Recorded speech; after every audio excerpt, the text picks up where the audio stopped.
A lot of people seems to think that disabled people are chronically unhappy, I said. मैंने कहा कि बहुत से लोग ये सोचते हैं कि जो शारीरिक रूप से अक्षम लोग होते हैं वो बेहद दुखी रहते हैं। I know that is not true myself. मैं जानता हूँ ये सत्य नहीं है। Are you often laughing inside? क्या आप अंदर ही अंदर हंस रहे हैं? About 3 minute later he responded. लगभग 3 मिनट बाद उन्होंने प्रतिक्रिया दी। I find it amusing when people patronise me. मुझे यह मनोरंजक लगता है जब लोग मुझे संरक्षण देते हैं। And do you find it annoying when someone like me comes and disturb you in your work? क्या आपको लगता है कि ये बहुत दुखदाई होता है जब कोई आपके पास आता है और वो आपको काम करते हुए को डिस्टर्ब करता है? The answer flashed yes. जवाब आया हाँ।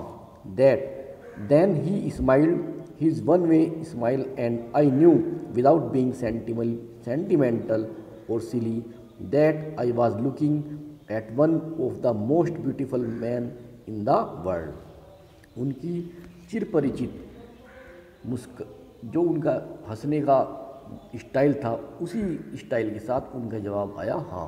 और उन्होंने कहा कि एक समय मैं भी बहुत सुंदर हुआ करता था। उन्हें यह कहने में जरा भी दुख नहीं हुआ, वो जरा भी भावुक नहीं हुए ये कहते हुए कि मैं भी एक समय बहुत सुंदर हुआ करता था। A first glimpse of him is shocking because he is like a still photograph as if all those picture of him in magazines and newspaper have turned 3-dimensional। उनकी पहली झलक बहुत विस्मय करने वाली है। उनकी पहली झलक बहुत चौंकाने वाली है क्योंकि वो बिल्कुल उसी फोटोग्राफ की तरह लगते हैं जैसी 3D फ़ोटो मैगजीन्स, पत्रिकाएं और पेपर में छपती हैं। Then you see the head twisted sideways into a slump. उनका धड़ नीली शर्ट के अंदर सिकुड़ गया। Then you see the head twisted sideways into a slump. फिर आप एक झुके हुए सिर को मुड़ते हुए देखते हैं। The torso shrunk inside the pale blue shirt. उनका धड़ नीली शर्ट में झुक गया। The wasted legs you look at his eyes which can speak still. उनकी आंखें जो बहुत कुछ कहना चाहती हैं। And they are saying something huge and urgent. जो कुछ बहुत बड़ा और बहुत आवश्यक कहना चाहती हैं। It is hard to tell what. लेकिन यह बताना कठिन है वो क्या कहना चाहती हैं। But you are shaking because you have seen something you never thought could be seen. लेकिन आप हिल गई हैं क्योंकि आपने कुछ ऐसा देखा है जिसे आपने पहले कभी नहीं देखा।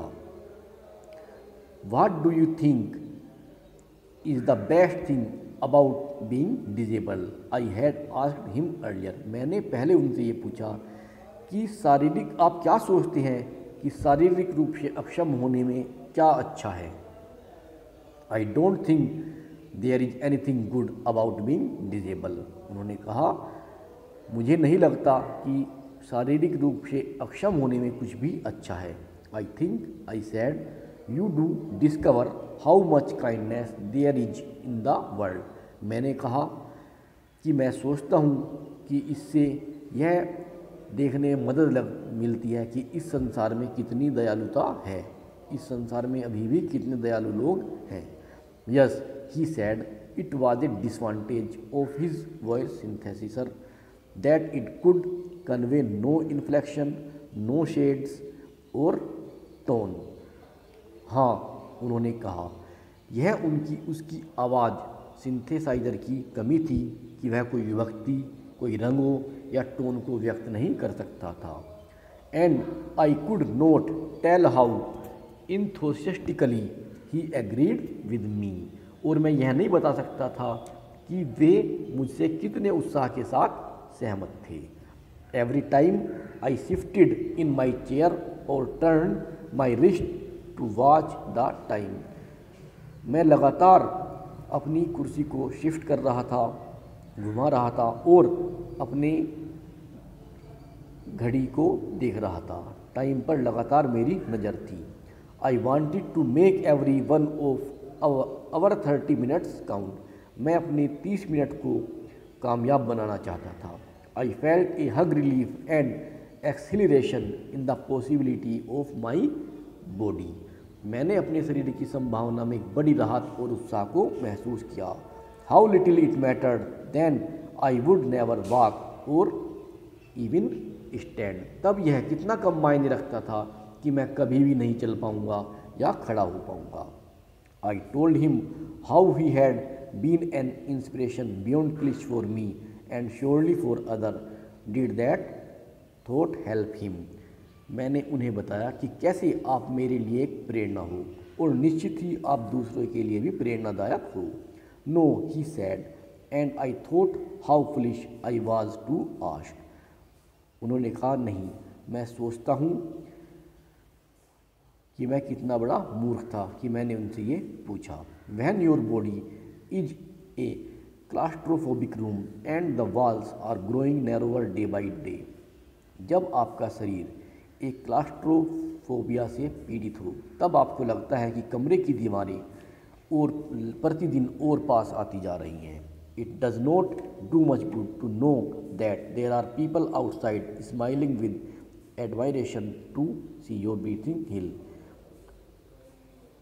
यह कतई भी अच्छा नहीं लगता जब आपको लगता है कि लोग बाहर आपको आपकी प्रशंसा कर रहे हैं, मुस्कुराकर आपकी प्रशंसा करते हैं।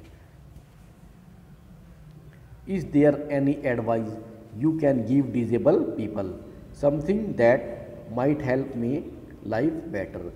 क्या आप शारीरिक रूप से अक्षम लोगों के लिए कोई संदेश देना चाहते हैं, उन्हें सलाह देना चाहते हैं जिससे उनकी लाइफ और अच्छी बन सके? They should concentrate on what they are good at. उन्हें अपने ऊपर कंसंट्रेट करना, उन्होंने कहा कि ऐसे लोगों को अपने ऊपर कंसंट्रेट करना चाहिए कि वो क्या करना चाहते हैं, वो क्या कुछ अच्छे से कर सकते हैं, उन्हें वहीं पर ध्यान लगाना चाहिए। जो भी वो अच्छे से कर सकते हैं उनको उसी में ध्यान लगाना चाहिए। The half hour was up. आधा घंटा पूरा हो चुका था। आई think I have annoyed you enough. मैं परेशान था कि और ज़्यादा टाइम क्यों नहीं मिला। I said grinning thank you for. मैंने उन्हें धन्यवाद दिया। आई touched his shoulder and wheeled out into the summer evening. मैंने उनके कंधे को छुआ और अपनी व्हील चेयर पर बाहर आ गया। उस शाम गर्मियों की शाम थी, मैं बाहर आ गया। बच्चों, ये पाठ पूरा हो गया है। मैं उम्मीद करता हूँ कि आपने बहुत ध्यान से सुना होगा। अगर कुछ आपको समझ में नहीं आया है तो आप वीडियो को बैक करके देख सकते हैं। अब मैं इस पाठ में आए गए वर्ड्स को बताने जा रहा हूँ। पहला वर्ड है मेटाफर। मेटाफर का हिंदी मीनिंग रूपक। अगला वर्ड है एस्ट्रोफिजिसिस्ट, मतलब तारा भौतिकविद, यानी कि भौतिक शास्त्री जो तारों पर अध्ययन करते हैं। एक्सोशन मतलब बहुत थकाने वाला। एक्सिलरेशन इसका मतलब होता है रोमांच। इन्फ्लेक्शन बोलते समय सुर में उतार चढ़ाव। प्रोपेल्ड आगे की ओर व्यक्ति या वस्तु को धकेलना। क्लास्ट्रोफोबिक यानी कि छोटे बंद स्थानों से अत्यधिक भयभीत। बच्चों, ये पाठ पूरा हो गया है। अगली वीडियो में मैं इस पाठ के एक्सरसाइज वर्क को कराऊंगा। अगर आपको ये वीडियो पसंद आई हो तो लाइक करें। अगर मेरे शिक्षक साथी इस वीडियो को देख रहे हों और उन्हें पसंद आई हो तो इसे लाइक करें, अपने अन्य फ्रेंड्स को शेयर करें ताकि वो भी अपने स्कूल के बच्चों को उसे शेयर कर सकें। साथ ही मेरा चैनल भी सब्सक्राइब करें। धन्यवाद।